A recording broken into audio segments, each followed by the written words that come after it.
Like, what was going on that caused you to search on the internet for some help and advice?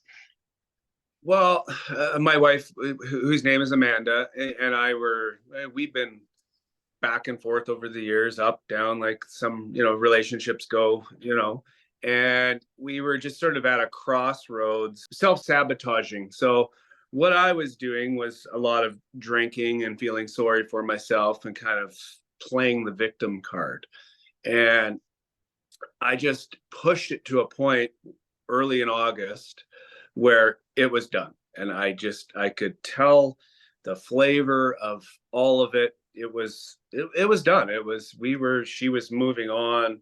She was going on girls' trips, planning. She went on a yoga retreat in Mexico without me and meeting new friends, and she had moved on. And when I finally realized that, it freaked me out. And I'm like, oh my goodness, I finally pushed it to the brink. Now what? You know? And so I was at that crossroads and I decided, you know what? I can't lose my wife due to alcohol or due to drinking and stupid stuff, especially when it's not really a massive problem to me. I'm just doing it to piss her off and I'm just doing it to, It's like a way. Okay, interesting. yeah, like I come home, have two or three beers, and two or three beers might be, I'd have a couple rums and go to bed. And, some days I might have 10 drinks or whatever, but it's been a thing, right? It's a pattern. And so I was sort of, like I say, just sort of destroying myself and trying to blow it up. And I blew it up. And then going back to center here to your question, what made it blow up was over early in August. I took a trip when I sort of knew this was sort of blowing up. I said, okay, screw it. I know this is happening. Took my three daughters out to Kelowna, which is about a 7-8 hour drive. We get out there and we meet my parents, visit with them quickly, get ready for dinner. And it didn't take very long. My dad gave my middle child shit for sort of fussing at dinner and not being happy with what the meal was and this kind of thing. And he had been drinking. He probably already had a bottle of wine, and it just, he snapped at her and said, go sit in the car. Like, I don't want you here, this kind of thing. And I just, light bulb went on. And I was like, holy fuck, this is what I'm doing to my wife. And this is what I'm doing to my children. This is Wow, exactly, what an insight, right? What an insight to see from that perspective. Yeah, oh, and I yeah. just couldn't, I was like awestruck. And so I had to kind of deal with that moment. And I was pretty pissed off with my parents. And I just arrived and, after a 7-hour drive, and I was ready to turn around and go home. We didn't. But that was the pivotal moment, right? So, and then throughout the weekend, a couple more days worth, I was talking with my dad, trying to explain to them, this is what's happened. Amanda and I are getting divorced, and I'm pretty emotional and pretty bent out of shape by all of this because I can just hardly, grasp the idea that, here I'm 47 and here I am back to square one. And I just, for me, that's like my biggest fear in life. I don't want to be divorced. I sure like what I've learned from other people's relationships is that it doesn't really matter who you're with, you're gonna have issues. And so if you just move on to the next relationship, you're gonna have that same problem transpire in a different way, but the same thing will be there at some point. Well, Mark, one of my, I don't know, you probably heard me say this. I say it a lot. Is the only thing you have in common with the person you date is you, right? Right. Yeah. Right. Yeah. So anyway, I don't know exactly where to go with all of it or what my train of thought was, but I think I was thinking along the weekend when I was explaining this to my dad, and I said, look, he's like, well, why? And I'm like, well, because I'm drinking, I'm an alcoholic, I'm this, I'm that, I'm all these things. And there's some truth to some of it, but I still do have the ability to not be that way. And I don't think we need to live as a label. Like, it's not like I need to maybe join a 12-step program and do this and hi everybody, I'm an alcoholic. And I'm not saying those things aren't important for some people or even for me, but I choose not to sort of live by that. It's not my identity. And I've moved past some of that with other areas, with other drugs and different things. And I can get past that, right? So my dad says, like, what, like, well, what's the problem? I say, I'm drinking. And he's like, well, why don't you stop? And I'm like, I don't want to. I just don't want to. It doesn't matter. If I drink alcohol, I'll start drinking Dr. Pepper, and next week she'll be pissed off at me because I'm drinking too much Dr. Pepper. Or like, it's just always something, is how I was coming across in that moment. Finally, he says to me, he's like, well, why don't you just stop drinking? And if she leaves you, then you can go back to drinking all you want. You can drink till you're dead if you want. And I'm just like, aha, okay, good point. So right then and there, I haven't drank since. And it's not like, again, I'm not like a paper bag kind of hiding in the corner drinking kind of person. But in that moment, and from the day before, what I was explaining to you, just the light bulb went on that even the smallest amount of alcohol in my life is creating this huge problem. So cut that out. Let's get to a different place. And then I started looking, online for strangers to help me with my marriage. Your stuff came up, and I was just like, it blew my mind, because everything that you were saying was exactly what she's been telling me for the last couple of years. And I just refuse to listen to it when it's her telling me. But when somebody else tells it to me, or I had the onboarding call with Liz, and she sort of said, you know what I see here, Mark, I see kind of the victim card. And I'm like, yeah, okay. Like, I wasn't looking at it like that. But when she said it, I'm like, oh, that's me. And I hate those kind of people in life. I hate the victim people. Like, I've dealt with them. I've had them in my life. And I'm like, that's what I'm doing, and self-sabotaging. And so then after watching some of your videos and going through that process and sort of realizing how needy I was, and I was literally like begging her not to leave. Like, she's making plans to sell the house. She had a realtor over when we were gone on the weekend, and they're trying to figure out, what it's worth. And she's going the other way. Right. And yeah, it's just easy to go to that, grab a drink and feel good, or something pisses you off and screw it, I'm going for a beer, and then I had been at a point where one beer means I want to get drunk. There's no I'm just having a beer. I'm having, Absolutely. Yeah, you don't just like do it for the taste. No, although that is okay. But that's the bullshit lie my dad was always telling me growing up as a kid. Oh, I'm drinking wine because I like the taste. Like, fuck off, you lying sack of shit. You are doing it for all the reasons that I'm doing it, because you like the dopamine rush and you like that feeling, right? Yeah. So Mark, where are you at now with your wife? How's the marriage going right now? Like, what are some of the wins that have taken place, transpired? Well, we've had our kids were gone for the last 10 days or so at grandparents visiting. And so we've had, time just us, no kids, which has been a big problem from my perspective, getting in the way of us being able to be intimate with each other, us being able to just hang out and be friends. When you've always got kids, pissing you off, or just being like kids being kids, but it causes issues, right? It's hard to get that connection.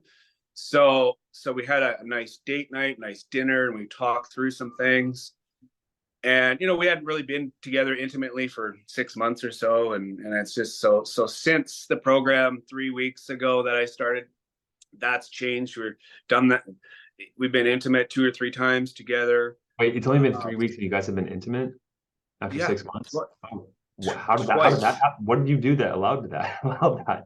I stopped being needy. I stopped playing the victim card, and I kept telling my wife to fix me, make me happy. You do this. And I didn't really realize she was waiting for me to do it. I said, like, the date night, let's go on a date. And she's like, okay. I'm like, well, plan it. Let me know. Tell me when I need to be there.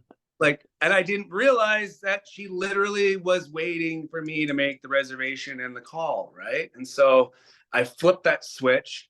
I stopped doing the nagging texts. Hey, how you doing? And, just this bullshit crap that I was trying to do to kind of just get a read on the moment or the day. And it flipped. And all of a sudden it was like a complete 360. She started communicating with me differently, telling me more of the details. and she initiated the touch and the all the stuff that I wanted. And we've gone through some marriage courses and things together before through our church and different things. And some of that kind of rubbed both of us the wrong way, because sometimes you start putting religion into it, and it does. It's like there's other motives, sort of, sometimes, right? So that wasn't really that helpful. But I went back to some of that, and I already have the answer book for all the stuff that Amanda needs, because we did this course over, I don't know, 6-8 months, right? And I looked at it, and we have all our emotional needs, mine and hers. And every one of those needs, each of us were not meeting any of them, because we were just doing this. We were taking so much away from the other person for the little things we were doing. We were just mad at each other. So anyway, so we both recognized that, and she said to me when I was begging her, "Hey, give me one more chance," blah blah blah. She doesn't really answer, like you say, girls or women, sorry, like they communicate indirectly, right? So she won't answer me, but then she sends me a text that says, "Here's what I need out of a partnership," and and all these things, and I'm like, okay. And I follow that up with one of my own. And one of the things was, I need you to do some stuff outside and so on. And sure enough, I get home 2 or 3 days after we did that, and the recycling bin's outside on the street. She hasn't done that in and I know the only reason she did that was because she heard me and she listened, and she just did that. And I drove up, and I just, my heart melted. I mean, it's so stupid. It's a freaking garbage can out in the street. But that told me that she didn't want to end our marriage, and she loves me, and it's a symbol. It's a symbol, right? And like, it's funny because you mentioned that, because when it's flipped the other way around, right, and the wife will get angry that you didn't take the garbage when you said you would, for a lot of logical guys, it's just the garbage. Why does it warrant such a big blowout? And for the wife, it's like, it's not the fucking garbage, man. It's like, you said as a man you were going to do this thing, and you didn't do it. I cannot trust you now. Right. And so the fact that she's willing to do that, what does that symbolize to you? Like, go more into that. Well, that symbolizes that she cares, and she has a heart. She has my interest in all ways. About it. Mm-hmm. Yeah, and so yeah. No, I don't know. It's it's a silly thing, but it was huge. That's her indirect way of telling me I'm not going anywhere. What is maybe another thing that you've done in this process that's led to where you're at now, being intimate and having her care and work on the marriage? Listening and shutting up, just not talking about the problem, not saying, "Hey, are we going to get a divorce? Are you leaving me today?" Like, just leaving it, and just not going into some of the hurt that I've caused. I've cheated on her previously, before we got married. And I've kind of had some infidelity issues because some of my needs weren't being met, and I was out of town and whatever. I don't really deserve the chance that I'm getting, but I have it. So I'm going to take it, like Liz said, as a gift, and run with it. And just, those were the other things. I just shut up, just sit there and just listen, and just not go through bringing it up all the time. Although I wanted to say to her that, and I have, that I think it's important for me to recognize some of the pain and the stuff I've done, but I don't need to dwell on it anymore. And us together talking about it doesn't help. Doing this marriage counseling stuff together, we've done that 10 years ago. That's just, everybody's crying, and that's just, it's just not helpful, at least in our case. There might be a place, and we might need to go back to that, but I don't know if we do, So I just started to shut my mouth. And when I sort of also realized that she didn't need me anymore, like, she doesn't need me for anything anymore. She's income wise, happiness, you name it. She's good without. I'm a bonus. She wants to have me in her life for lots of reasons. But yeah, I thought it was an interesting switch. It's like, we've done a 362, where she was 10 or 15 years ago versus now. She doesn't need me anymore. She needed me then because we had a little baby, right? She doesn't need that anymore. So yeah, I don't know. I'm still working through this, and I don't want to get too confident and make it seem like some amazing thing I've done. A lot of it's her. A lot of it's her not giving up. She's an awesome woman for sure, that she's just putting up with it, right? But I think she sees the person that I can be, right? So, and it's kind of amazing to me. It's like I'm doing the opposite of what I thought I needed to do, and it works Can you speak more to that a little bit? in a way that makes some What, sense. what, Well, what did you think you needed to do that isn't working? Or was it um, like talking about the problems? Is that one of the examples? yeah, talking about the problems and working through them, and then of course, while I'm talking about the problems, it's all about my perspective of the problem. It's not really listening to her. It's just me driving home Mark's point. Mhm. Yeah, I mean that And is important to have your point, but I think what men do wrong is that they start with themselves first and they don't seek to understand first, right? That's the thing, because you can still convey your point, but first understand hers, where she's coming from. Once she feels understood, okay, now this is my boundary, this is what I want, right? But like it always starts with understanding her first. So I would just say that.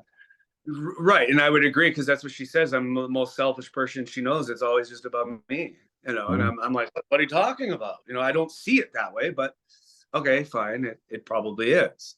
And that's the thing about selfishness is like you don't do these actions out of malintent, right? When No, you drank, it wasn't you were trying to hurt her. It was for your own selfish reasons, but that selfishness caused pain toward her that you were just oblivious to. right. I just that shut off the alcohol, shut off my emotional connection for sure. Yeah, yeah. But I was doing it to get it. I needed it to get to a point where somehow the it got to a boil, And Yeah. I guess I created that, and it wasn't that much fun when that happened. But it's Mm. only been 3 weeks, and yeah, it's like night and day difference. She's Wow. leaves for work and just puts her hand on me and touches and looks me in the eye and says bye, and just tiny little things that just for me tell me I have the security that she's not leaving, right? Which helps motivate me to keep growing and learning more. Awesome, Mark. Hopefully I'll see you on some of my group calls. I have mine on Thursday. I would love to see you there, man. I really appreciate you trusting me and you honestly, what I really appreciate more than anything, but gratitude extends out toward you becoming a better man and looking at yourself honestly and saying like, I want to improve these things, because not only does it make you a better father and a husband, but just man in this world and everyone you come into contact with. So thank you. Yeah, no, I appreciate it, and I appreciate the information and the stuff that I'm learning. I was on your call last Thursday. I'll probably check it out again this week as well. It seems to work out well, so for Awesome. sure. Thank you.